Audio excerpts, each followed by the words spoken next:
Hi guys, just wanted to do a quick video to show you my butt Nekkid soap that I cut up. I just did a whole video showing me cutting it up, and I went over a little over 12 minutes, so they won't let me upload it to YouTube. So I just have to, unless I can figure out how to crop it, which I'll have to play around with that a little bit, then I'll upload it if I can figure that out. But anyway, here is the soaps. I think you can see those very well. Let me take you down.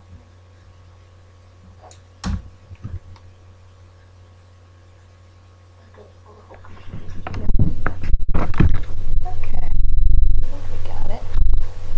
So here's the soaps all cut up. They didn't turn out quite like I wanted them to.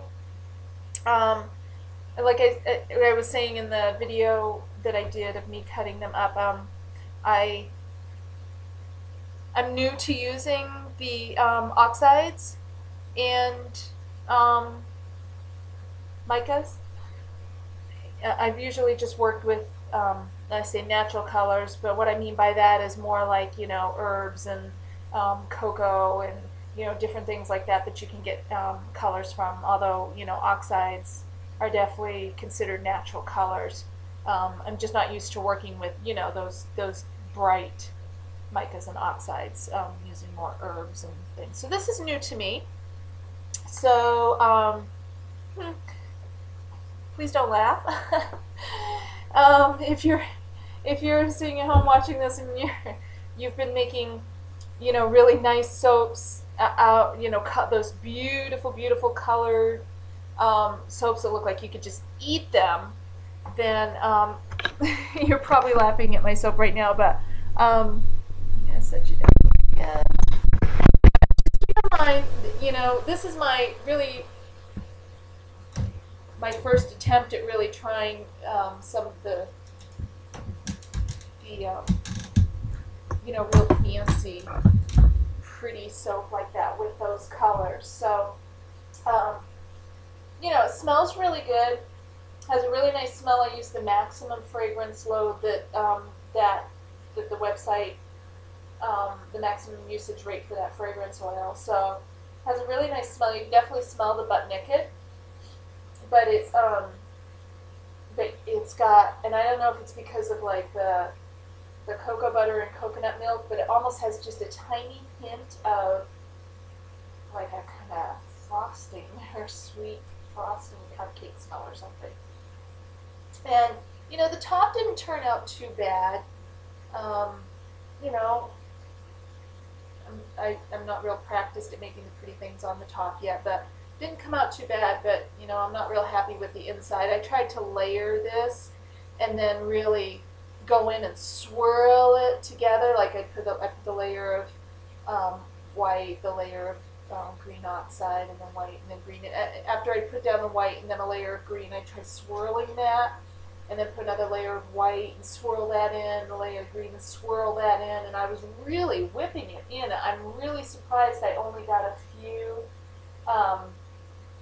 streaks. This one doesn't really have much for streaks at all, but a couple of them got a little bit of streaking, and I was really surprised there wasn't more of that, but it was so thick. And I used titanium dioxide for the white part, and I'm not real familiar with titanium dioxide either because, again, I usually just go with the natural look, and so I've only used that a handful of times, and it seems to always do this cracking thing on me, and I'm not sure what that is. And if one of you knows and you don't mind sharing, I'd really appreciate that. I don't know if it's from me insulating it and it heating up, but I don't think that's it, because I also made a mini loaf here, and the mini loaf, I can see on the side, I can see that I'm sure when I cut it from this little, I don't know if you can see that on the camera, but it's giving me a hint there that I'm sure it's got that crackling inside too on that. So, and this was not insulated, so I don't, I don't know what would be causing that. Here's some of my samples. I was really cramming and smashing it in there. To do it again, like that, I'm sure it takes a lot of experience, and I really admire those of you that have been doing it for a long time, really perfected your craft and really make these beautiful, gorgeous, edible looking soaps and cupcakes. They're gorgeous. But if I was to do it again, I think I would pour a few samples first while my batter was still thin, and then pour it in the mold. And usually what I do for a swirling effect is I'll make my different colors, dump them in a pan together, give it just a quick swirl, dump it in the mold and let it kind of develop its own little swirling pattern. I like that kind of look.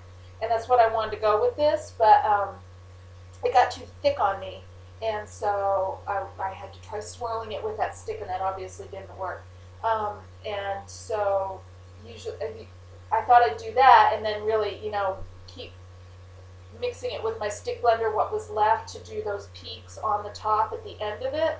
But it thickened up a lot quicker, so I didn't have a choice. By the time I got to those peaks on the top, it was really, really thick. And then I crammed it into my little sample molds, the very little bit that was left.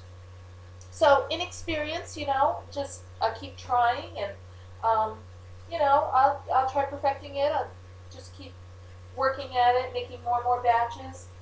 There's nothing wrong with this batch. It's aesthetics, I guess. It's got some bubble holes there for sure, and it's got the cracking effect, which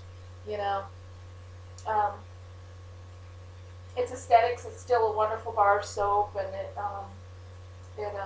still has all the good qualities: cocoa butter, shea butter, coconut milk, olive oil, lots of olive oil in there, so it's got all the good qualities of my soaps, and a nice smell to boot.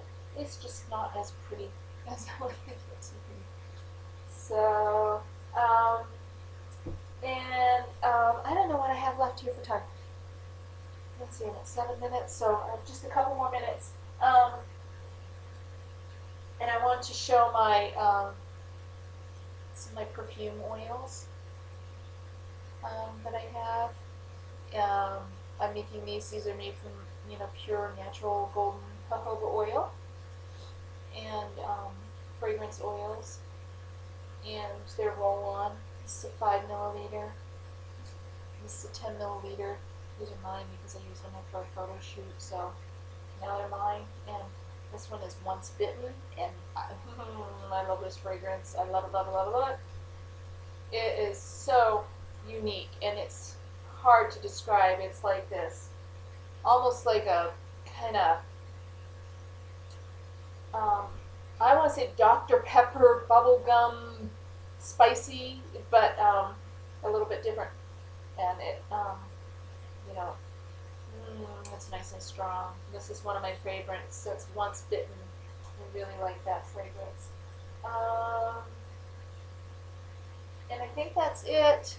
I made my Guinness Stout beer soap yesterday. That's still a little bit soft, so I'm gonna cut that up at another time. And I did usually I use my Teflon liner, and I used a round mold this time instead of doing it in a square mold, and usually I use a Teflon liner to do that, and I use a trash bag instead, so get some pitting along the sides, and so I kind of have to smooth that out while it's soft. And, alright, I'm gonna run out of time. Thanks for watching, bye!